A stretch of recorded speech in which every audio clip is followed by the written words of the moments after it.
and welcome, and thank you very much, President, and senior leadership of the faculty, and thank you to Michael Rosstedt for sorting out and getting me here and inviting me and having the support of the university to bring me to this conference, because there's nothing more challenging, in fact, yet more stimulating than actually coming to a conference where people want to look into the future. So many spend so much time mulling over the past and, in fact, often crying in their beer about the present. And when you see those who want to try to shape the future, who want to actually influence the future, and simply not survive it, well, it's kind of a great opportunity, and I hope to maximize it this afternoon. I would like, right off the bat, if you please, to recognize one person who has become a very significant factor in my ability to express what I live, what I sense, and what I hope can influence others in writing, and that is my co-author, who's been a tremendous researcher for over 10 years, well over 10 years, and that is Miss Jessica Humphreys, who's here with me.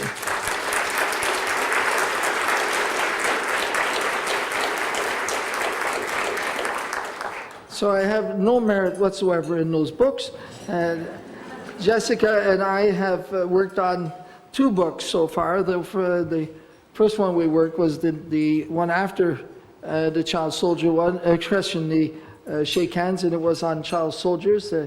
They fight like soldiers and die like children, where the mythology and the sort of the imagination of youth comes crashing with the reality of being abducted and brought into the world of destruction of human beings, abuse of human rights, and particularly of children. And so the book tries to explain what happens by those who face such scenarios of children in armed conflict, used as weapons of war. And then the last one has been, in fact, a retrospective of the last 20-odd years of having an injury, what we call an operational stress injury, and how to handle that injury.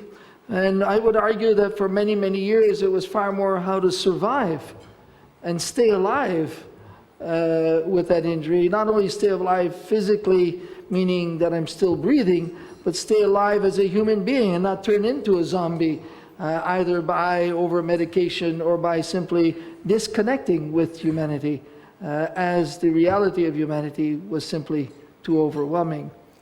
We're working on a 4th book, the 3rd one with Jessica, and this one is going to be looking at the strategic dimension of how we prevent conflict. How, in fact, do we get ahead of the game? How do we stop the bad guys from actually wresting the initiative from us and surprising us every week with some new horrific scenario of how to massively abuse human rights and how to, in fact, create situations of conflict that have at the core not only the civilian population, both as perpetrators, both as victims, but also as instruments of war, meaning the use of their children, the generational problem of using children as weapons of war, and the impact that has, not only immediate, but into the future. In the middle of a refugee camp, in fact, Syrian refugee camp, less than 3 kilometers from the Syrian border, last year again and the year before, we were in there looking at the impact on the refugees of the conflict.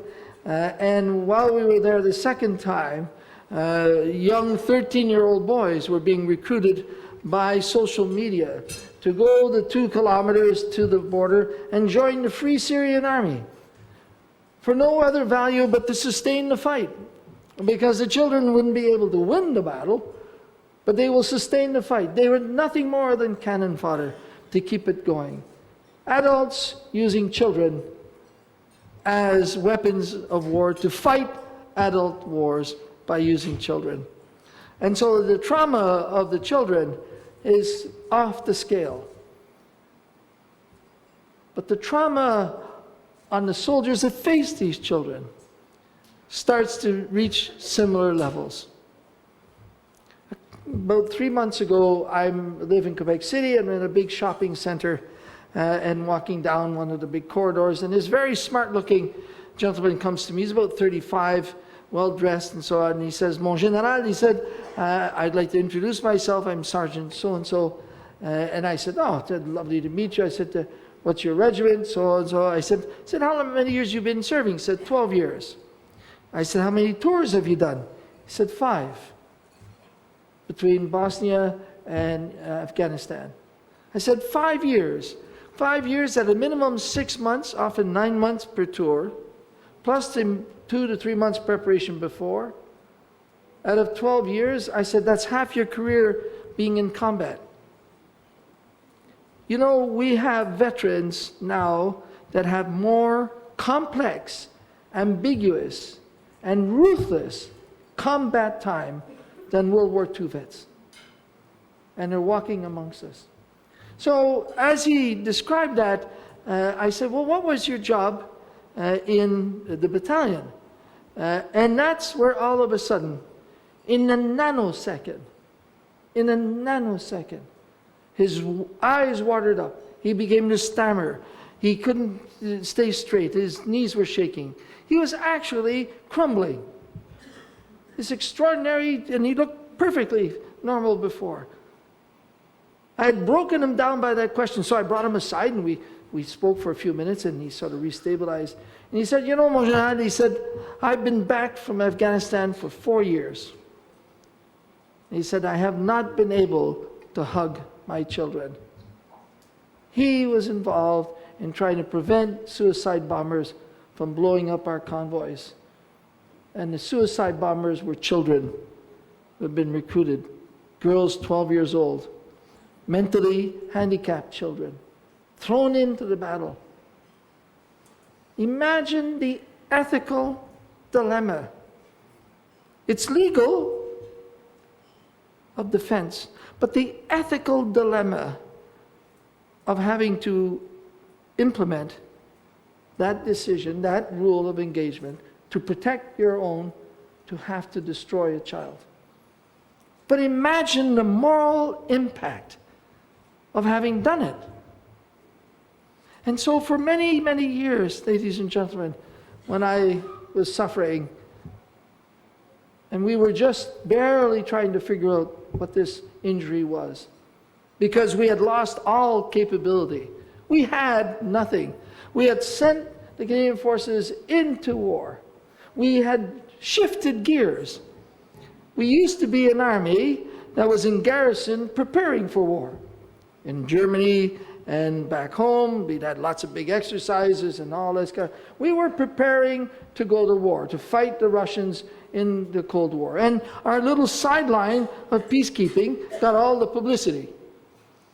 And it was essential, but it was pretty classic, stable peacekeeping, because it was 2 countries deciding they won't fight anymore, and they got a signed document, and they needed a referee to make sure it works. So we were there as the referee. No red card, no penalty box, but we could help them. So between 2 states, you had these sort of classic wars, and then it would stop, and then to help the implementation of the solution. And that's what we were doing. 3% of our time, 97% of our time was preparing how to kill Russians. Although people thought we were, in fact, the world peacekeepers. And then when the Cold War ended, and we saw a complete change in peacekeeping, this is where we stumbled into this new era. Then, in fact, we had imploding nations and failing states. And in those circumstances, it was not people from other countries killing people in countries. It was their own people. It was Rwandans slaughtering Rwandans, and Congolese slaughtering Congolese, and the same thing in Syria, and same thing in Libya, and Myanmar, in Colombia. Civil wars, the most horrific method of warfare. Civilians killing civilians, with government forces mixed in there, with militias mixed in there, with all kinds of extreme elements that have a great opportunity to finally settle scores. And that's why these civil wars go off the scale in the abuse of human rights. That's why they end up by being mass atrocities. That's why all of a sudden, to achieve that, they invented these new weapons. One is the use of children to fight the war. And if you're ready to use a child, 9, 10, 12, or 14, to conduct killing and slaughtering, then you're ready to go to the extreme, because how do you stop them? And what is stopping you? If you're ready to do that, you're obviously ready to go farther. So you've got that sort of that dimension of classic warfare that had been completely changed in Civil War by introducing these new weapons like child soldier, but the other one was rape. Another moral dilemma. Rape. You use rape in order to create horror. And when you create horror, you instill fear. And when you instill fear, you break down the social structure because no one knows how to respond. And when you do that, you gain control on the population. And so that's how the extremists were able to move 4 million people into trying to achieve their balance. So we're in this sort of context of extreme violence, of extreme abuses of human rights, and in fact of mass atrocities and even genocide. And what we were treating was essentially the physical wounds, because that's all we had. That's all really what we knew. And so, how many of you have not seen the movie MASH or the series? And look at what MASH did to physical injury. It's extraordinary. The MASH that, in fact, was operated out of Kandahar, where we used during the Afghanistan war, they've got something like 98% chances of surviving, of actual survival, and of minimizing the injury.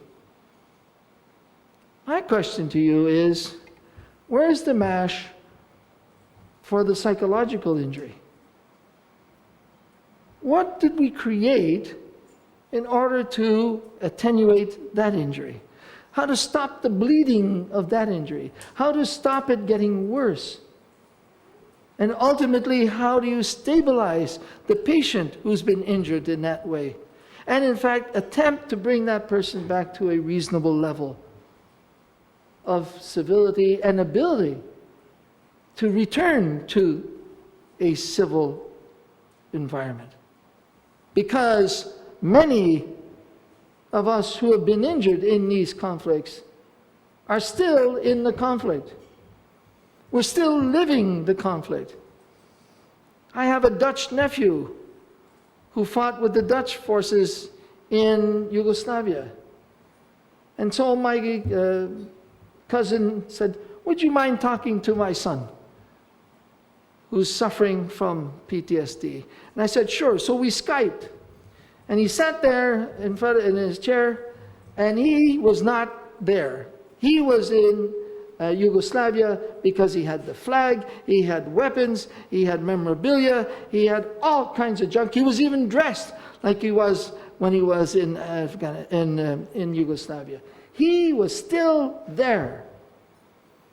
And this is not something unusual, that we actually continue to live the trauma. And it comes back, and it can be triggered so easily, be it a trauma caused by an accident or an incident, by rape, by abuse, or be it one of more depth, like a moral injury that is in fact caused by engagement in your work as a first responder, or in fact as a military person in operational theaters.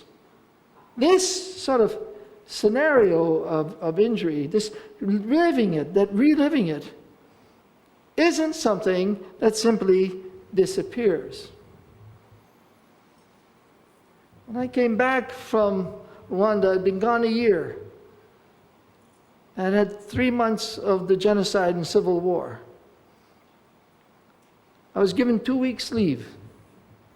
After the first week, my commander, I was deputy commander of the army, the commander called me in because we had a big budget cut and we had to implement it. And as deputy commander of the army, you're the resource manager. And so his statement to me was, and he was a fine officer, was, Romeo, welcome back to the real world. And by the by, he said, don't worry about that stuff. He said, with time and work, he said, that's going to disappear and you'll be able to carry on. That sort of bullshit of stiff upper lip stuff. That's Hollywood crap. That is not reality, because it doesn't disappear. It does not disappear. The best you can do is build a prosthesis to live with it, to attenuate it, sometimes even to build upon it. But there are many times when that prosthesis is not there. The physical prosthesis, you have a decision whether you want to wear it or not.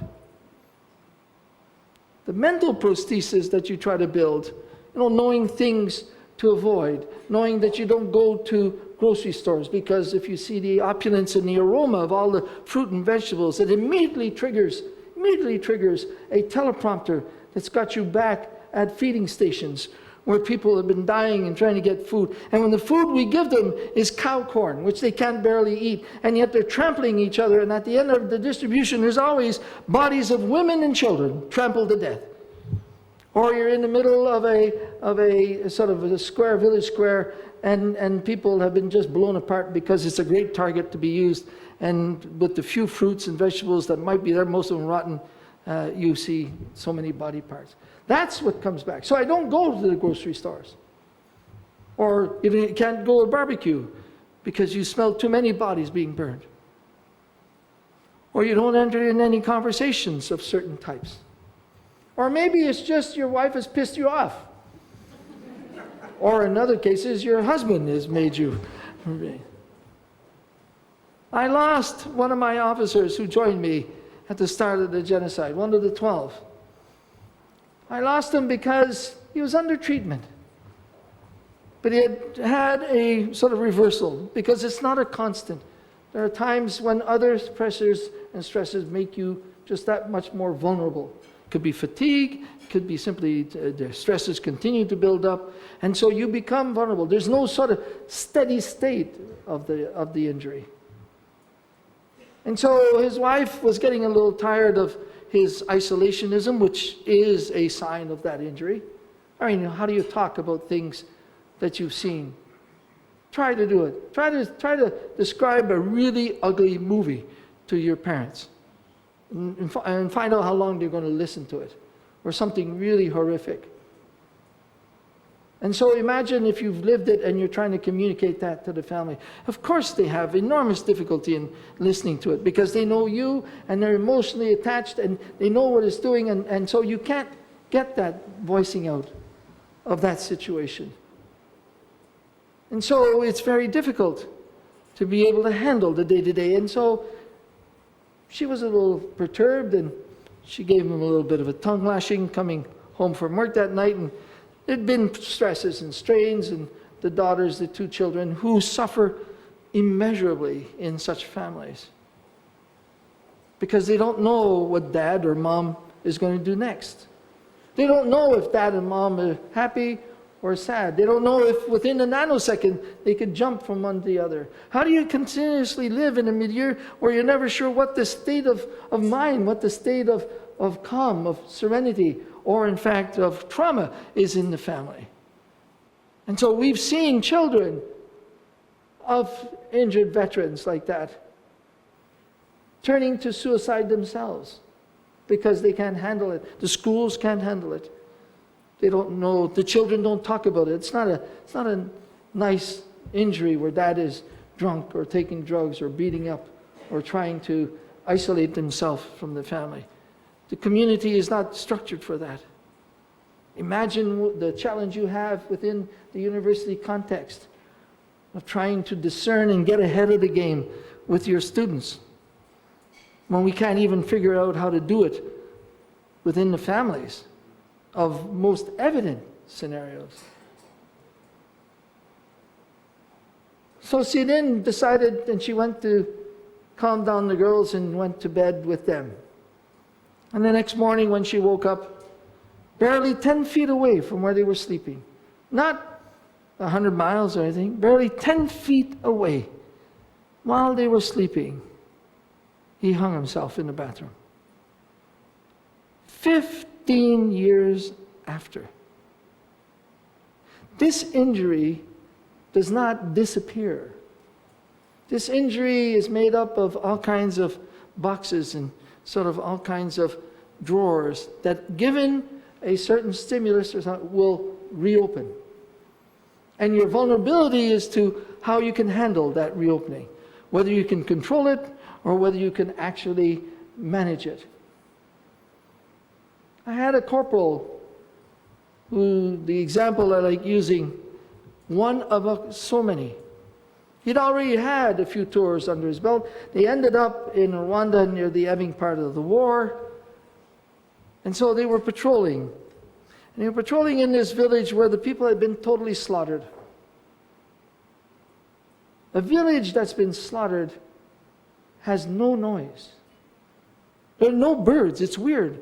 It's as if the smell of blood or something affects them. There's no noise.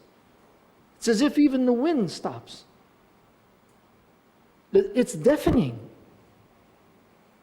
That's why many of us never go to our bedroom, because we just can't handle the sound of silence. And so this corporal was part of this patrol, and the village had been wiped out, but the church was still standing.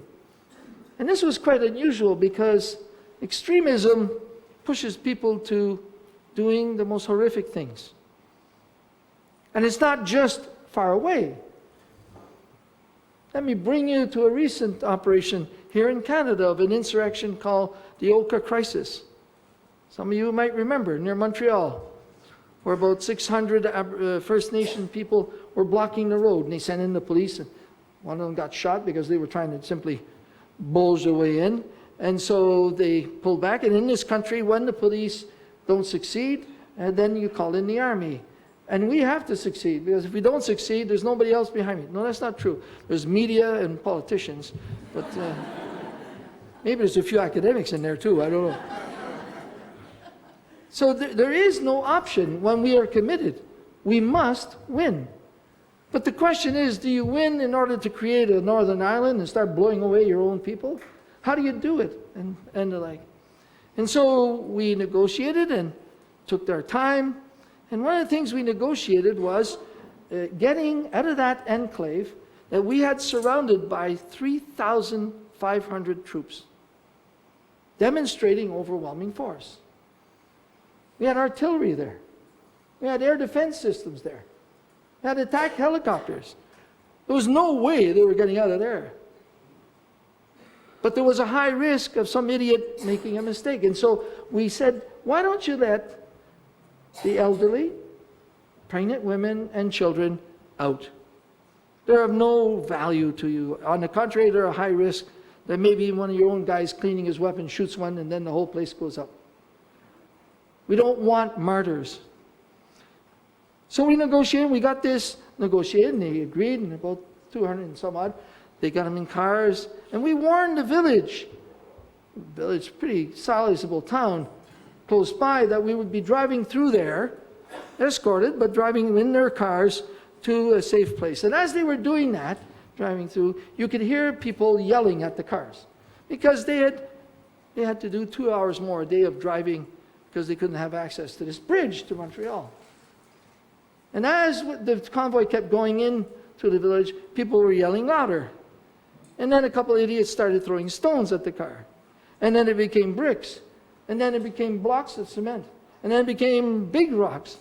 And in the end, near the end of the village, we have film of not only those rocks smashing the cars, in which elderly and children and pregnant women were in, But we got film of the people who are doing it, who have such rage in their eyes and actions that they're ready to kill.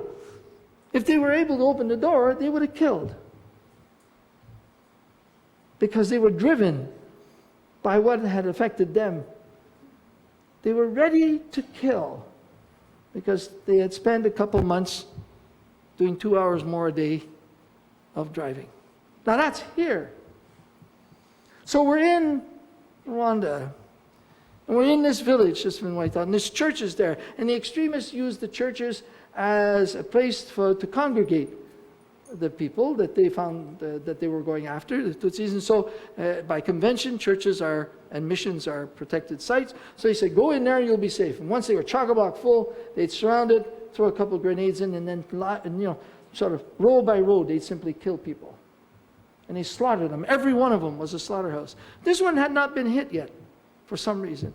So the sergeant who was in charge of the patrol, beats down the door, and there's a couple hundred people still alive. And he calls my headquarters and he says, we need transport to go move these people to a safe place.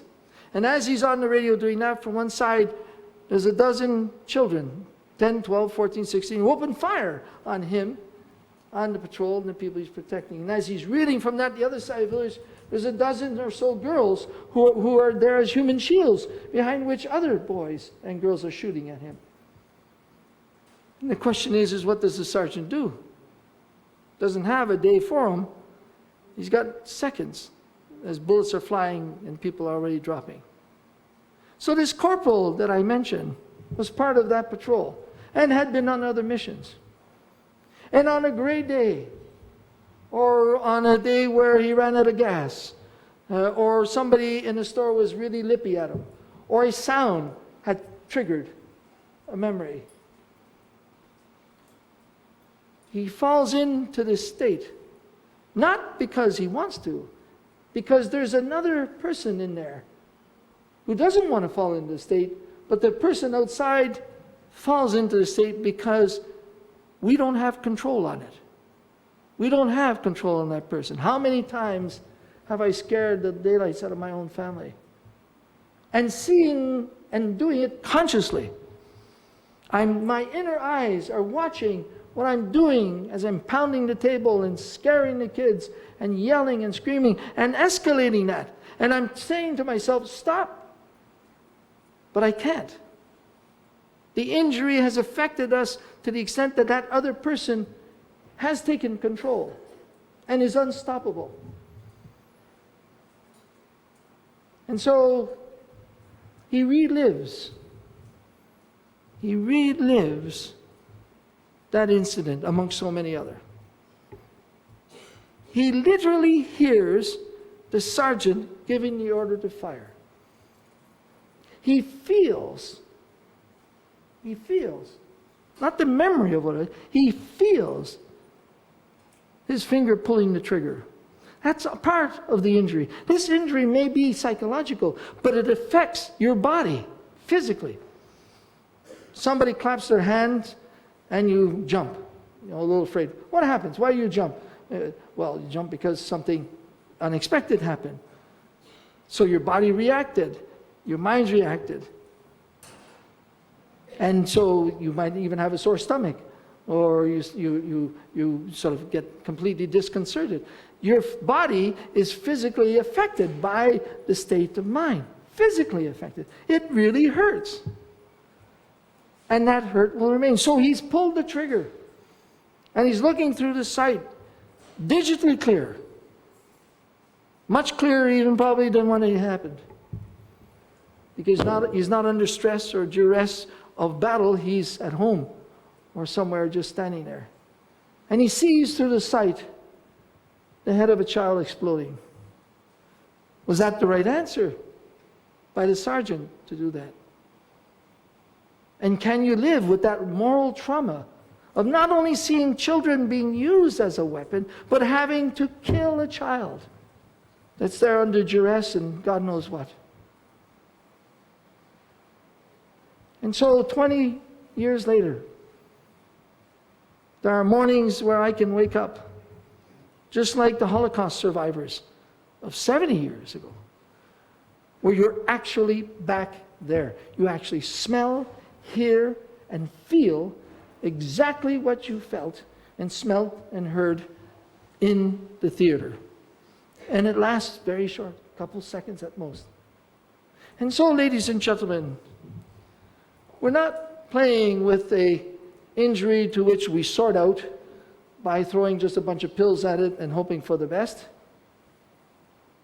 We face an injury that first we got to work at better ways of preventing, of reducing the impact. And that's why at the end of the Afghanistan war, we got together and decided that seeing as though we stumbled into that war with absolutely no capability, maybe we should do some research on this. Because there's going to be another war. And so maybe we should research on how to help the troops reduce the impact of potential physical, ethical, and moral dilemmas that create the traumas that ultimately affect them. So how do we do that? So getting ahead of the game, which is what you're working on. How do you reduce that trauma? How do you anticipate it? What are the signs that you can start picking up on in those students so that the continued engagement that they're doing is not going to exacerbate itself till they crash? And then what do we do about them once in theater? We got the MASH for the body. Where's the MASH for the brain? The emotions. So where is it? And how do we build that? And is it just a presence? Is it just peer support? What is it? Is it just ad hocing it and hoping for the best? Is it the most horrific scenario that many of us in these Darwinian organizations, be it first responders or military and so on, where we have no tolerance for those who can't produce 100%? Where we're very visual people. If we can't see the injury, it's hard to sort of accept it. So how, in fact, can you ensure that when they're injured in theater, that you're actually helping them, or immediately? And then, of course, how do you recover subsequently? How do you identify those who've been injured? And to what depth? And what is the program to help them there? Well, so we need research to do that, because there's so much to learn, and it was said by your panel. There's so much to learn. Each environment has its own stresses. Every human being goes through the stresses. And in so doing, how it affects you in the scale is of different type and different scale, yes. But it's not because you're either smarter or dumber than somebody else. Which was, of course, the immediate sort of response we had in our Darwinian organization, that only the dummies will get this injury. Only the weak ones will be injured psychologically. Well, we discovered very clearly that it wasn't the dummies or the weak ones, that every one of us can be affected by a traumatic experience or by a dilemma that rips the heart rate out of your whole sense of moral being, your values, your way of living, and creates a trauma to which you may not be able to recover or sustain. And so that research is critical. In the meantime, however, we've got a job to do. Because you can't close down the shop and say, wait, give me another 2 years and then we'll see how we sort it out. You got walking wounded among you. There are walking wounded among you. I see some people in the military there with uniforms and ribbons on. What is the extent of the walking wounded there? What is the extent of the walking wounded in your first responder? What about those students? There are sort of time bombs there that we haven't been able to discern, because we haven't gotten that tool yet to be able to pick it off. Oh, there are advancements, but we haven't been able to pick them off. And have we been able to really identify the extent of that, to not let that injury fester and get worse, and ultimately do its worst? This injury can be fatal. People die of this injury. And because of that, we discern that if it's not treated, it gets worse and worse and worse. it doesn't disappear. It's like a cancer. It keeps growing inside. You've got to get at it early. And you've got to be able to discern it early if you even want to prevent it from happening. And so there are solutions. You're working on some by being here in the forum and debating it and trying to get a feel for it. And there are those who are doing fundamental research and trying to grasp, how do you reduce the impact? And how do you handle those who've been impacted so it doesn't get worse? And those who have been injured, ultimately, when you can pull them out, how do you, in fact, you bring them back to a certain level of normalcy? Well, some of the things is killing the stigma, is changing the culture, and that's taken us 25 years in the Army. And we still have the idiot, and some of them reach some pretty senior ranks, who say, oh, that won't happen to me, and really it's because they couldn't handle it. Or it's the preconditions only. When I went public in 1997, it's because I was being told that those who had been injured psychologically in Rwanda, of which we had a bunch of suicides, I've been told by the professionals that it wasn't really only that. There were other factors. And because of that, we could not say in front of the Canadian public and government that it was because of that that they died of that, and ergo were taking casualties afterwards. And so I shifted the thing around and I said, yeah, it's because of that, because that's what happened to me. That's why I tried suicide 4 times. And that's why I crashed for over 6 months, turned into a zombie. Totally. Because the injury had gone that far. So there are some solutions. And the first solution is to make people feel that if they're injured, and if they go and seek professional help, that they're actually in. I am in. I got a psychiatrist and I got a psychologist. 14 years. I'm an in-person. Why not talk about my psychiatrist, psychologist? You talk about, if you got an ingrown toenail, you talk about the doctor and whether you screwed it up or not. If you're pregnant, you talk about your pedagogy and so on. I mean, you talk about your doctors for a whole series of problems. You even talk about your barber when he doesn't do a good job. Why not talk about your psychiatrist and your psychologist? What makes them taboo? I'm just bordering on this stage now. Not falling off here, but on the stage. I'm starting to look at those who are injured now, who are not speaking up,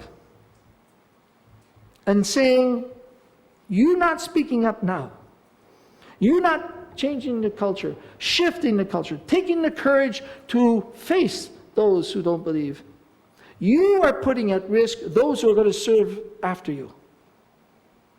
Because they won't get the care they need because you didn't speak up and get the system changed to help them.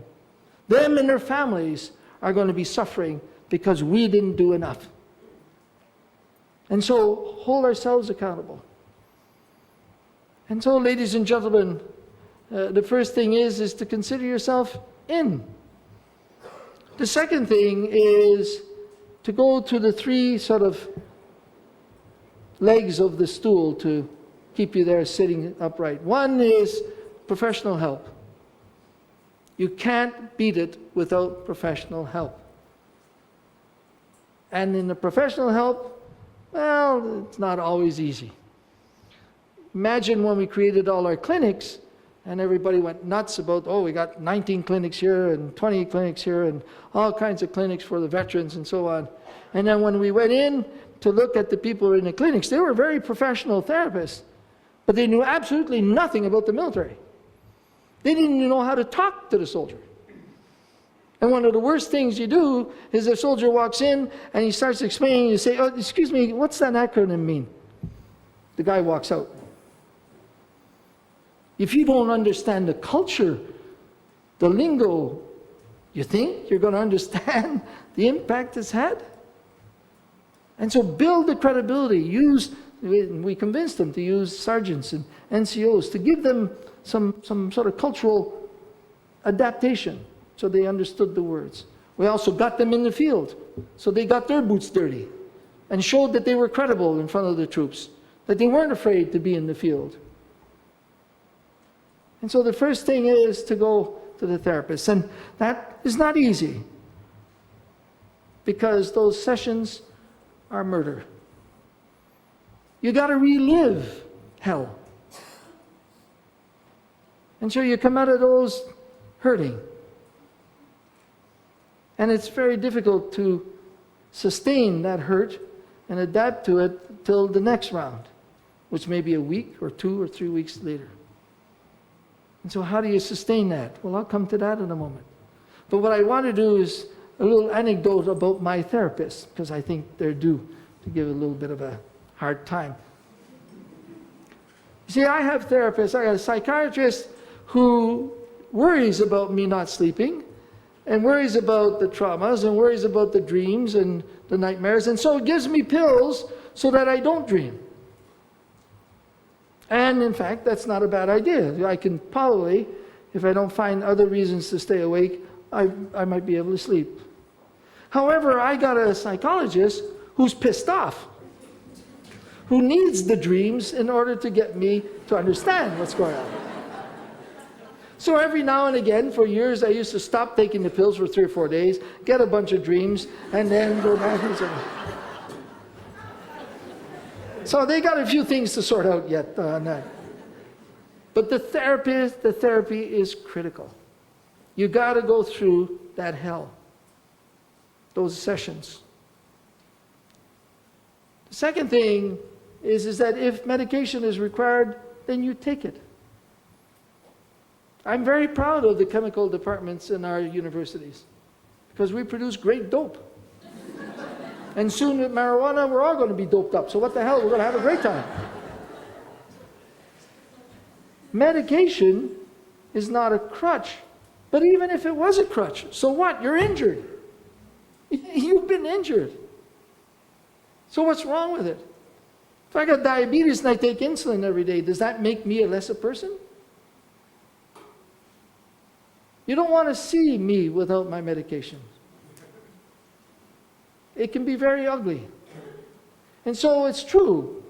The person that came back from Africa, Rwanda, was not the person that had left. Not the person my wife had married. And nor were they the same, because they had lived the mission with me because of the media. And so they're there constantly watching when we get killed or injured or so on. And the same thing with policemen when they go out every day, and firemen. The minute that happens, bingo, the stress level raises. And that has an impact on you. So the families are now living the missions with us. The families need treatment and support too, not only the individual who's deployed. And so that medication is a fundamental requirement. And it doesn't make you a lesser person. On the contrary, it gives you an opportunity to reach a certain level of normalcy that which you can build on. Because without it, you're like this. And so people who tell me I don't take pills because I don't want to be someone else, and I say, hey, you know, maybe we don't like you the way you are. Maybe you'd do everybody a favor if you did take a pill. And so second leg is, if medication's required, then take it. Took over 2 years to get the right balance because there's no PTSD pill. So they got to work at it, and you got to work through it. And the third one is where I really want to end, because this is very much in your hands. It's in the hands of the leadership, of the institutions and organization, and it's in the hands of every member. And that is peer support, and they touched upon it. Peer support. The first thing about peer support is to make someone realize that they're not alone. That's why we wrote the third book. We wanted to help them explain to others that they're not alone, that injury, many of us live with it. And the circumstances and impacts, We all live with that. And so they can help explain it to their families, or the families can understand, the community can understand, those around them can understand the dark side of this injury. And so making them feel not alone and isolated, because that's the fastest path to suicide. So that's the first element. The second element of peer support is availability. When you're injured psychologically, you need to talk. When you're having a great day, we can't stop you from talking. But when you're injured, between those sessions of hell sometimes, with the therapist, you gotta relive some stuff. You gotta do your homework that the therapist wants you to do to continue to work at it. And so you need somebody that you can call up, another human being, a warm body that doesn't ask one stupid question, that is willing to spend 4 hours with you at Tim Hortons. And all they do is they listen. And they laugh with you, they might cry with you, but they don't ask one question. They let you talk. Whether you understand what's being said or not is totally irrelevant. It's the ability to be able to communicate with another human being that you trust and that you can let out the horrors. My father joined the Army in 1929, did 6 years overseas, came back, had very serious problems, from alcohol to physical abuse and so on. And every couple Saturdays or Saturday afternoon, he'd had enough, and then he'd bring me to the Legion sometimes, give me a quarter. In those days, we could buy a lot of stuff with a quarter. And I'd spend the afternoon there, and I'd look, and he'd be sitting with his buddies. There'd always be 6 or 7 of them around. These little small arborite tables. Remember the good old days when we had taverns? So we could do, so and sawdust on the ground and so on. And it would chock a buck full of beer. And you look there, and there'd either be one of them crying, and the other one's providing them solace and support, or they'd be laughing so hard they'd be falling off their chairs because of some sort of anecdote of something that happened. Some terrible thing that happened, but when you look back at it, the dummy did this, and then you start laughing. That evening, not because my father was pissed, that evening we knew things would be calm. Dad had had his therapy. It was the only therapy. The Legion, his peers. And we lost a lot of young people in the late 40s and 50s who were the street people. Even though we got 3,000 veterans now in the streets, in those days we had them by the tens of thousands. And they were the rubby-dubs. They're the ones who died in the streets frozen because there was nothing there for them. And the bottle was their friend. And so with that sort of peer support, you can actually save lives. You can actually attenuate the injury. You may even prevent it from happening. We created a peer support against the will of the therapist, professional, because they were worried we'd get involved in too much stuff we didn't know. But in fact, there was a good management of information and so on. And so the peer support volunteers did their thing, and at 1 year, they estimated that we had prevented a suicide attempt a day by peer support. Not family, maybe an uncle from way back or something, but usually colleagues, people they don't even know, but they sensed are friendly and understand. So the peer support, recognizing those who might be injured and having that volunteer sense of community to prevent the injury from getting worse. And that peer support is the critical element to complement the professional help and to complement the medication where required. Without it, the vulnerability we have is always with us. And there were years where I didn't know whether I was going to live 2 hours, 2 days, 2 months, because I never knew what something might come up. Be it from a tribunal, be it from talking, from being alone. And so, ladies and gentlemen, you're in some pretty serious stuff here. But what I find extraordinary, and what Michael has been bringing to your institution, is that you're challenging it. You're innovating. You're connecting with human beings. Innovate. We don't have all the answers. So push the envelope. But sell the product. These people have been honorably injured.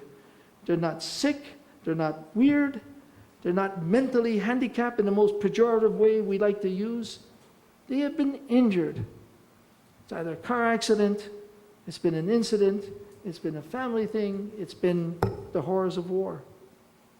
And that injury, that physical injury, has got to get the same care, the same sense of urgency of care as the physical injury.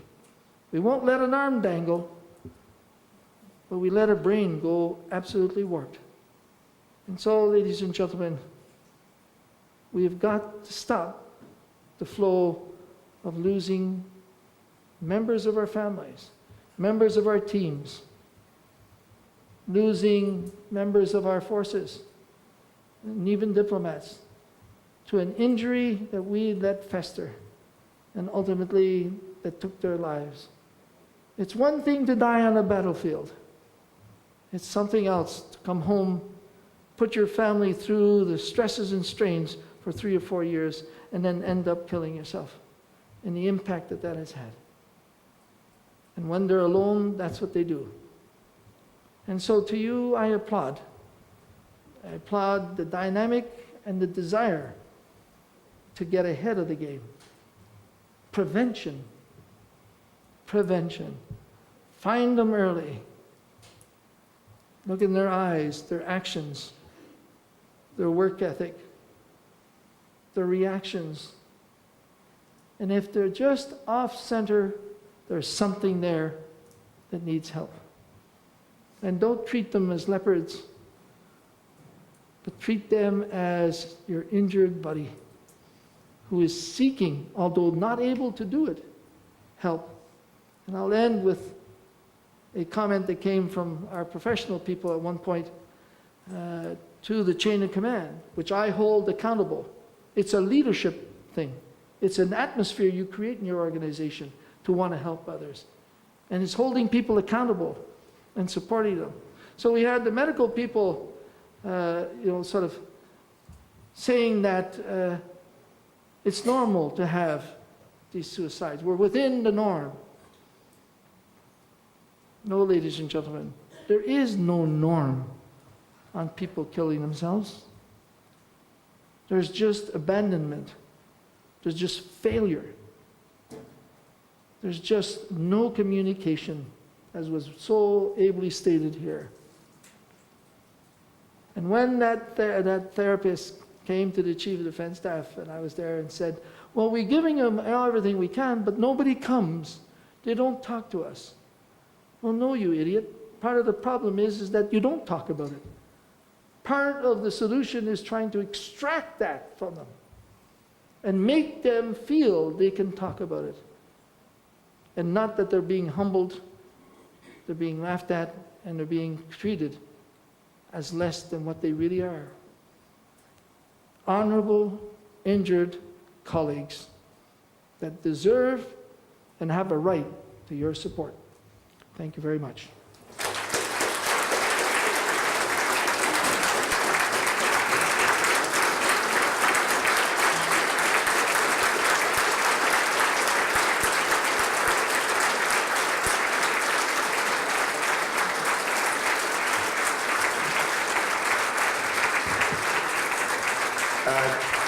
General Dallaire unfortunately has to leave, but before he does, we wanted to give him a little token of his attendance, and thank you so much for a heartfelt talk. Let me, thank you. I hope this will fit in my baggage. But thank you. So I'll take it out of the box. Okay. You put a microphone in front of a retired general who's been also an apprentice politician, you're in for a long haul. I would like to end, as I do so often, I try to, with the following. I don't think there's a more honorable time to serve our people.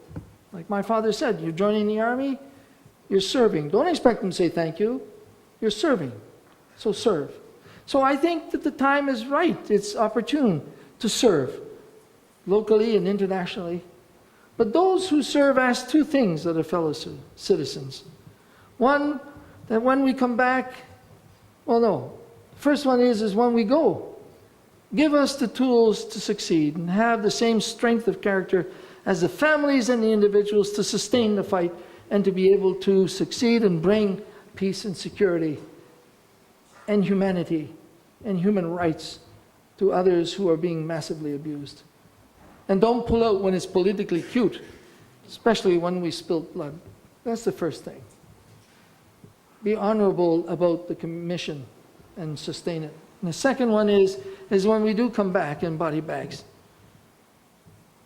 or injured, that we treat them and we treat their families with dignity and with respect, and they don't have to fight again to live decently as injured veterans in this country. We owe a covenant between the people of this country and those who put their lives at risk voluntarily to ensure that the rest of us can live decently. We have a covenant, not a contract, a covenant, cradle to grave. And it's only when we will treat them and their families in that fashion will we be able to say responsibly that those who pay a very high price, well, we respect them and we're going to try to take care of them and make their life that much easier. Those who survived and those who continue to live. And so this town and all along that highway have been exemplary in your support to the forces and to the families. So continue to live with it and inculcate it in others. And remember that on the 11th of November or on the Peacekeepers' Day, the 29th of May, or the Canadian Peacekeepers' Day, the 9th of August. It'll be a day to commemorate, but it'll be held for those who've served. Because we don't commemorate. We don't have memories. We literally relive what we experienced. And it is a very, very difficult day. Thank you very much.